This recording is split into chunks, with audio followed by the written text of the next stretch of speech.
இந்த மாதிரி கேள்விகள் காம்படிட்டிவ் எக்ஸாம்ல ரிப்பீட்டடா கேட்டுக்கிருக்காங்க மக்களே. ஸோ இதுக்கான ஆன்சர் என்ன அப்படிங்கிறத பார்க்கலாம். சரியா?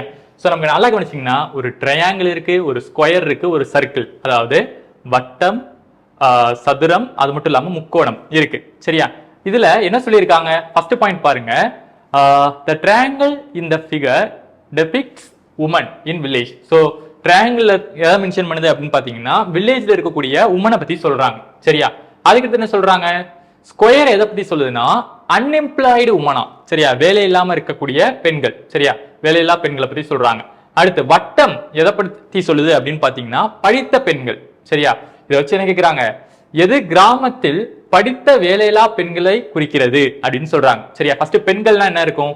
முக்கோணம் இருக்கும். முக்கோணத்துக்குள்ள இருக்கிறது தான். சரியா? அப்ப ஏ ஜி இ டி இந்த நாள்ல ஏதோ ஒண்ணுதான் என்னது நமக்கு ஆன்சரா இருக்கும். சரியா? பெண்கள். சோ அதுக்கு அடுத்து வேலை இல்லான்னா எதப்பா வேலை இல்லான்னு சொன்னாங்க? சதுரத்தை வேலை இல்லான்னு சொன்னாங்க. சரியா? அப்ப சதுரத்துல முக்கோணமும் கனெக்ட் ஆறது இந்த இடம். சரியா? சதுரமும் முக்கோணமும் கனெக்ட் ஆறது ஒன்னு ஈயா இருக்கலாம், இல்லாட்டி என்ன பார்க்கலாம்? ஆன்சர் டியா இருக்கலாம். சரியா? சோ அதுக்கு முன்னாடி வேலையில்லாக்கு முன்னாடி என்ன சொல்லியிருக்காங்க? படித்த வேலையில்லா பெண்கள். படித்தங்கிறத எதை மென்ஷன் பண்ணியிருக்காங்க? முக்கோணம். சரியா? முக்கோணம் கிராமத்தில் ஒரே நிமிஷம். முக்கோணங்கிறது பெண்களை குறிக்கிறது, சதுரம்ங்கிறது வேலையில்லா குறிக்குது. அதுக்கடுத்து வட்டங்கிறது எதை குறிக்குது? படித்த பெண்களை குறிக்குது. சரியா?